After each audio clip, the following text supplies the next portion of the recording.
दोहे में कहते हैं कविवर बिहारी कि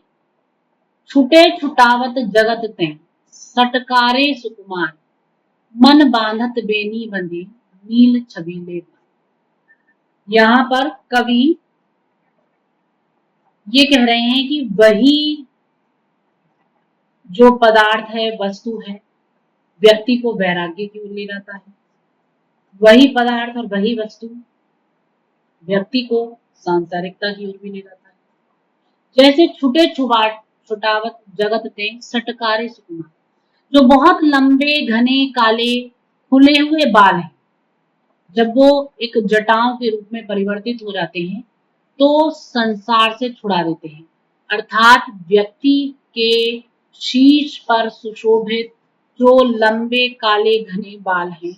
जो कि उसकी जटाओं के रूप में परिवर्तित हो जाते हैं, तो वही बाल उसको संसार से छुड़ाने वाले होते हैं, विमुख बनाने वाले होते हैं, उसे वैराग्य की ओर ले जाने वाले होते हैं। लेकिन वही लंबे घने काले बाल जब मन बांधत बेनी बंधे नील छबीले बाल, नील वर्णी वो सुंदर बाल जब एक पतली सी सुंदर स्निग्ध वेणी के रूप में बनते हैं, तो उसी से ही न जाने कितने मन जो है वो भी बंध जाते हैं। अर्थात वही बाल व्यक्ति को जटा रूप में धारण कर ले तो वैराग्य का प्रतीक बना देते हैं, और वही बाल एक सुंदर स्निग्ध चोटी के रूप में वो धारण कर ले तो उसके मन को सांसारिकता से जोड़ देते हैं। तो कहने का कवि का भाव यही है कि इस सृष्टि में जो पदार्थ विद्यमान है वो वही है, जो व्यक्ति उन्हें जिस दृष्टि से देखता है और प्रयोग करता है वो उसे उस दृष्टि से ही दिखाई देता है। अगला जो दोहा है उसमें कवि कह रहे हैं, कुटिल अलक छुटी परत मुख बड़िगो इतो उदोत बंक बकारी देत ज्यों दामू रुपया। तो यहाँ पर कवि कह रहे हैं, तो इस दोहे के माध्यम से कवि कह रहे हैं कि कुटिल अलक छूटित परत बड़िगो इतो उदोत। वैसे अगर जो बाल हैं साधारण रूप से शीश के पीछे पीठ पर पड़े रहते हैं, है ना, कमर पर पड़े रहते हैं, तो इतने सुंदर नहीं लगते, मुख की इतनी कांति नहीं बढ़ाते। लेकिन जब वही बाल जो है एक टेढ़ी मेढ़ी अलग लटा के रूप में मुख पर आकर गिरते हैं, तो जो मुख का सौंदर्य है उसको उद्दात कर देते हैं, उसको जो है 4 गुना बढ़ा देते हैं। जैसे बंक बकारी देत जो दामों रुपया, जैसे जो बकारी है, जो अगर वो दाम से पहले लग जाए तो उसका जो मोल है वो शून्य ही रहता है, लेकिन दाम रुपए के बाद लग जाए तो उसका अंक बढ़ जाता है। उसी प्रकार से ये जो बाल हैं पीठ के पीछे पड़े रहें तो इतना सौंदर्य नहीं प्रदान करते, लेकिन जब मुख पर आकर उलट कर गिरते हैं, पलट कर गिरते हैं और लटा के रूप में चेहरे से आगे आते हैं, तो यही बाल चेहरे के सौंदर्य को बढ़ा देने वाले होते हैं। आगे कवि कह रहे हैं, कहत समय बंदी दिए आंखों 10 गुण होत तिये लिलार बंदी दिए अनगिन बढ़त। तो यहाँ पर भी कवि का कुछ कुछ ऐसा ही भाव है, और वो कहते हैं कि जैसे अगर मान लीजिए कोई अंक आप लिख रहे हैं और उस अंक के आगे बिंदी दिए एक शून्य बना देते हैं, बिंदी बना देते हैं, आंकू 10 गुण हो तो उस अंक का जो मूल्य है वो 10 गुना हो जाता है। बिंदी लगाते ही एक शून्य लगाते ही उस अंक का जो मूल्य है वो 10 गुना हो जाता है, यानी कि 10 गुना वो बढ़ जाता है। इसी प्रकार लार बेंदी दिए अगिनित बढ़त। जो नायिकाएं हैं उन नायिकाओं के भाल पर, मस्तक पर जो वो कुमकुम की लाल बिंदी है, उस एक छोटी सी बिंदी के लगा देने मात्र से जो उनका सौंदर्य है वो अगुणित हो जाता है, अर्थात मतलब कि द्विगुणित हो जाता है, असंख्य रूप से बढ़ जाता है। तो जिस प्रकार से अंक के आगे कहत, ये बात तो सभी कहते हैं, बिंदी दिए अंक के आगे बिंदी यानी कि शून्य लगा देने से जो अंक का महत्व है वो 10 गुना हो जाता है, उसका महत्व बहुत ज्यादा बढ़ जाता है। ठीक इसी प्रकार से जो प्रेमिकाएं हैं, जो नायिकाएं हैं, उनके भाल पर भी जैसे ही बिंदी लगाई जाती है, जैसे ही वो अपने मस्तक पर कुमकुम की बिंदी लगाती है, तो उस बिंदी के लगाने मात्र से जो उनका सौंदर्य है वो 1000 गुना बढ़ जाता है और वो तत्काल ही बहुत सुंदरवान हो जाती, बहुत सुंदर लगने लगती है। यही भाव अगले दोहे में है, भाल लाल बेंदी छय छुटे बार छवि देत गहियते राहु अति आहु करी मनुष्य सूर समेत। यहाँ पर भी यही भाव कवि का है। बहुत ही सुंदर चित्रण के साथ, कल्पना के साथ कवि यहाँ पर कह रहे हैं कि भाल लाल बेंदी छय छुटे बार छवि दे, कि जो मस्तक है उस मस्तक पर जो लाल बिंदी है, उस बिंदी के साथ मस्तक पर आते हुए जो बाल हैं वो भी उस नायिका के सौंदर्य को इतना अधिक बढ़ा रहे हैं, ऐसा लग रहा है जैसे गहियते राहु अति आहु करी मनु शशि सूर समेत, कि मानो राहु ने बड़े ही साहस के साथ में चंद्रमा और सूर्य के साथ दोनों को एक साथ ग्रहण कर लिया है। कल्पना क्या की है कवि ने कि जो मस्तक है वो चंद्रमा के समान बिल्कुल श्वेत है ना, और जो मस्तक पर भाल पर सुशोभित लाल रंग की बिंदी है वो बिल्कुल उदयकालीन सूर्य के समान सुशोभित हो रही है, और उसके बाद मस्तक पर आती हुई जो लट है श्याम वर्णी, वो राहु है। तो उस चंद्रमा और उस सूर्य को एक साथ ग्रहण करने का, खा लेने का साहस जो है वो राहु ने किया है, और इसीलिए उन दोनों को राहु ने एक साथ ग्रहण कर लिया है। तो जो बाल हैं वो बाल राहु का प्रतीक हैं, जो मस्तक है वो यहाँ चंद्रमा का प्रतीक है, जो लाल बिंदी मस्तक पर सुशोभित हो रही है वो उदित होते हुए प्रातःकालीन सूर्य का प्रतीक है। तो इन दोनों को राहु ने एक साथ भक्षण करने का साहस किया है, और ये जो चेहरा जो है नायिका का जो चेहरा है वो अत्यधिक शोभायमान हो रहा है, सुंदर लग रहा है, जो कि नायक के हृदय को भी विगलित करने वाला है, उसको भी हर लेने वाला है। इसी प्रकार अगला दोहा कहते हैं कविवर बिहारी, पायल पाई लगी रही लगी अमोलिक लाज भौंडर हूं की भासी है बंदी भामिनी भात। तो यहाँ पर कविवर बिहारी कह रहे हैं कि कवि यहाँ पर जो कल्पना कर रहे हैं उसको बता रहे हैं कि जो पायल होती हैं वो पायल पैरों में पहनी जाती है, तो पायल पाई लगी रहे लगी अमोलिक लाज, अमोलिक अनमूल्य अमूल्य रत्नों से जड़ी हुई जो पायलें हैं वो उस नायिका के पैरों में ही पड़ी रहती हैं। ठीक है, तो जो अमूल्य रत्नों से जड़ी हुई जो चार रजत यानी कि चांदी की जो पायलें हैं वो भी पायलें उसके पैरों में ही लगी रहती हैं, पैरों से ही लिपटी रहती हैं। जबकि बेंदी भामिनी भाल, जो बेंदी अर्थात बिंदी है वो उस कामिनी के भाल मस्तक पर सुशोभित होती है, जबकि किसकी बनी होती है, भौंडर मुंह की भांति है, जबकि वो कुछ अबरक की, तुच्छ सी अबरक की बनी हुई होती है। और उससे बनी होने के बाद भी जो वो बिंदी है वो उसके भाल मस्तक पर सुशोभित होती है। तो मस्तक पर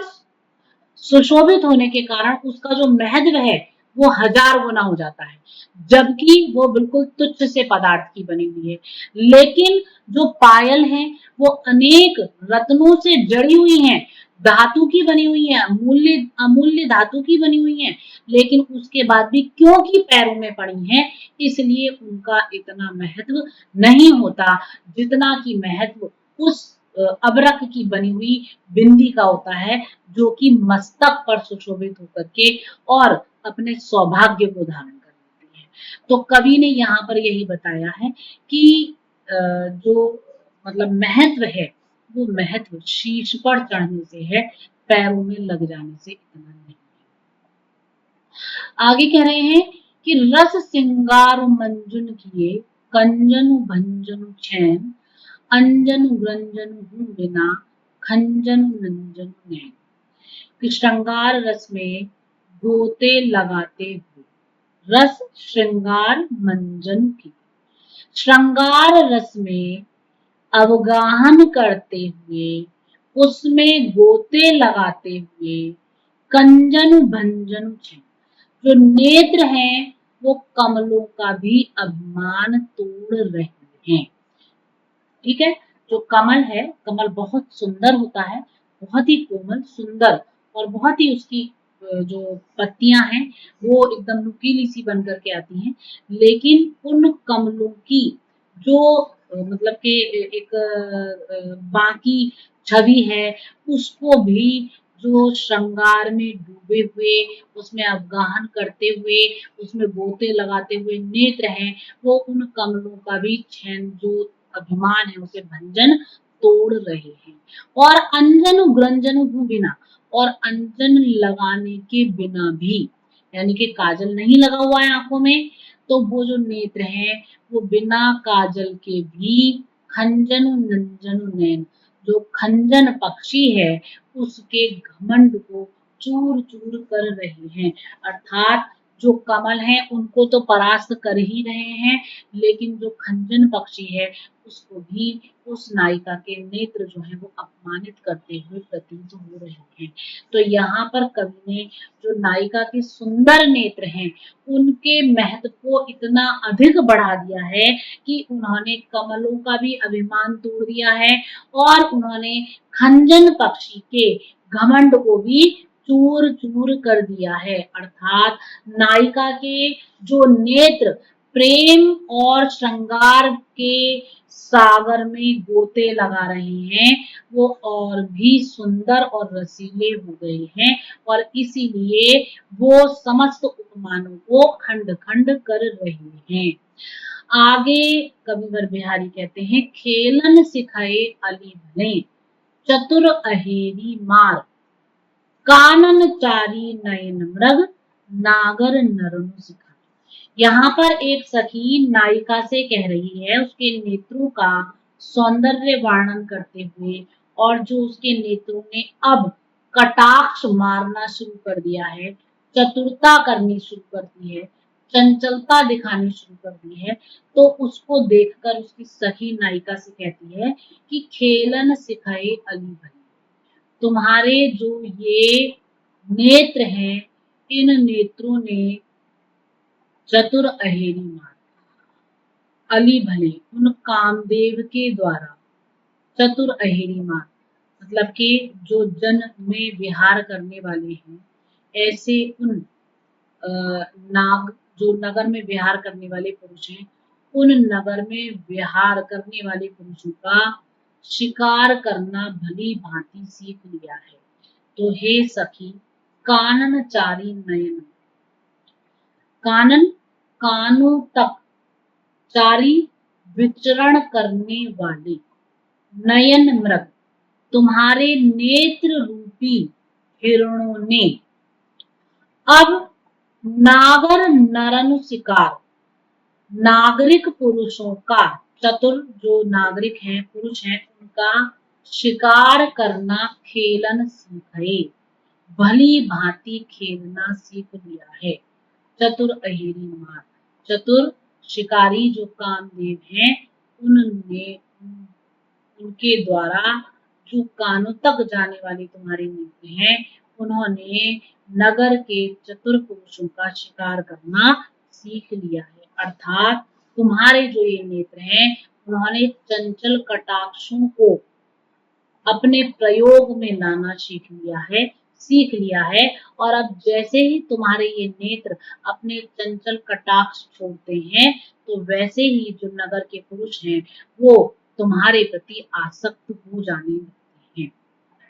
तो यहाँ पर नायिका के नेत्रों का और उसकी चंचलता का, सौंदर्य का वर्णन कवि ने किया है। आगे कवि कह रहे हैं, जोग जुगति सीखे सब, मनो महामुनि मैन, चाहत पिए अद्वैतता, कानन सेवत नैन। कि हे सखी, यहाँ पर भी सखी नायिका से उसके नेत्रों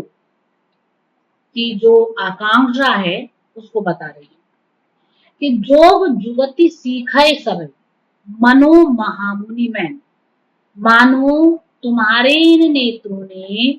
महामुनि, जो महान तपस्वी मैं कामदेव हैं, उनके द्वारा जोग, योग, यहाँ पर जोग से, योग से तात्पर्य मिलने की जितनी भी जुगति युक्तियां हैं उन सबको सीखे भली प्रकार से सीख लिया है। और अब ये जो तुम्हारे नयन नेत्र हैं वो प्रिय अद्वैतता, अपने प्रियतम से अद्वैत अर्थात एकाकार हो जाना चाहते हैं। कानन सेवक, कानों तक बढ़े हुए, जो बढ़ आए हैं, इतने बड़े हो गए हैं, ऐसे तुम्हारे विशाल नेत्र अब अपने प्रियतम से मिलकर एकाकार हो जाना चाहते हैं। तो यहाँ पर कवि ने जो नायिका के सुंदर नेत्र हैं और जो नेत्र अपने प्रियतम से मिलने के लिए एकाकार हो जाना चाहते हैं, उनके चंचलताओं का वर्णन किया है। अगले दोहे में कवि कह रहे हैं, कहत नटत रीझत खिजत मिलत खिलत लजियात भरे भवन में करत हैं नैनन हूँ सौबा। तो जो नेत्रों की प्रेममयी भाषा है, उस भाषा का वर्णन यहाँ कवि कर रहे हैं और वो बता रहे हैं कि नायक और नायिका एक भरे हुए भवन में बैठे हुए हैं और दोनों आमने सामने बैठे हैं और आमने सामने बैठकर एक दूसरे से नेत्रों के द्वारा बातें कर रहे हैं। तो कवि यहाँ पर उन दोनों का वर्णन करते हुए कह रहे हैं कि कहत नटत रीझत खिजत। वो दोनों जो नायक और नायिका हैं वो एक भवन में बैठे हुए हैं। नायक नायिका से अपने हृदय की बात कहता है अपने नेत्रों के माध्यम से और नायिका उसको समझकर नटत मना कर देती है। और जब नायिका मना करती है तो उसके मना करने का जो स्वरूप है, जो भाव है, उस भाव पर नायक प्रसन्न हो जाता है, रीझ जाता है और उसके इस रीझने पर, उसकी मुस्कान को देखकर जो नायिका है वो खिसिया जाती है और उनकी इस प्रकार की बात करने से ही मिलत, उन दोनों के नेत्र जो है वो आपस में मिल जाते हैं। खिलत, दोनों ही मुस्कुरा जाते हैं और दोनों ही प्रसन्न हो जाते हैं। लेकिन जैसे ही अगले ही क्षण उन्हें ध्यान आता है कि वो सबके मध्य में बैठे हैं तो लज्जात दोनों ही, मतलब के शर्म से उनके नेत्र जो है वो झुक जाते हैं और इस प्रकार से भरे भवन में करते हैं, भरे हुए भवन में, वो घर में नायक नायिका दोनों ही नैनन ही सौबात, आंखों ही आंखों से बातचीत कर लेते हैं, अर्थात अपने हृदय की बात एक दूसरे से कह देते हैं। तो यहाँ पर कवि ने एक प्रकार से गागर में सागर भरने वाली बात कही कि एक एक शब्द में उन्होंने एक एक भाव जो है उसको गूंथ दिया है। अगला दोहा है उनका, कंच नयनी मंजुन किए बैठी ब्योरती बार कच अंगुरी बिच दीठ दे चितवत नंद कुमार। की जो नायिका है वह कमल के समान सुंदर नयनों वाली, कंज नयनी, कमल के समान सुंदर नयनों वाली जो नायिका है वो मंजुन की, वो स्नान आदि करके बैठी है ब्योरती बार और अपने बालों को सुलझा रही। कच अंगुरी बिच दीठी दे, और बालों को सुलझाते सुलझाते अपने बालों के मध्य अंगुली, अपनी अंगुलियां लगा करके और उसमें झरोखे से बना करके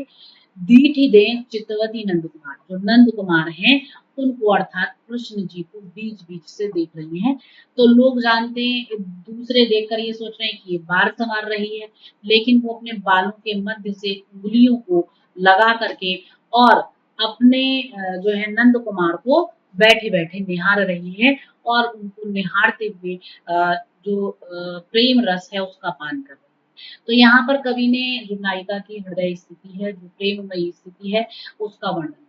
तो यहाँ पर कवि बिहारी के जो दोहे हैं उन दोहों में गागर में सागर का जो भाव है वो दिखाई देता है और इस प्रकार कविवर बिहारी जो सुप्रसिद्ध रीति सिद्ध कवि हैं, उनके काव्य में उनकी बिहारी सतसई में जो रीति सिद्ध काव्य की परंपराएं हैं उनको धारण किया गया है। वो रीति सिद्ध काव्य के एक प्रतिनिधि कवि हैं और उनका समस्त कवियों में सर्वोपरि स्थान है। बल्कि ये कहा जाए कि हिंदी साहित्य जगत में जो बिहारी हैं वो एक आधार स्तंभ हैं और उनका जो सतसई है वो काव्य सौंदर्य से परिपूर्ण समस्त गुणों से युक्त एक ऐसा ग्रंथ है जिसकी तुलना किसी से नहीं की जा सकती। हिंदी में जो सतसई है, बिहारी सतसई है, वो संपूर्ण हिंदी साहित्य के भाल पर सुशोभित होने वाली वह बिंदी है जिसके अभाव में हिंदी का सौंदर्य ही समाप्त हो जाएगा। तो बिहारी की सतसई ने इतना अधिक आदर और सम्मान प्राप्त किया है कि उसके अनुकरण पर सतसई की विभिन्न परंपराएं चल पड़ी हैं। भाव और भाषा दोनों ही उनका रचनानुभव करती हुई जो परवर्ती सतसई परंपरा है वो निरंतर आगे की ओर बढ़ रही है और प्रवृत्त हो रही है। तो इस प्रकार कवि की जो सतसई है, बिहारी सतसई है, वो अनेक प्रकार के सौंदर्य से और गुणों से युक्त है। धन्यवाद।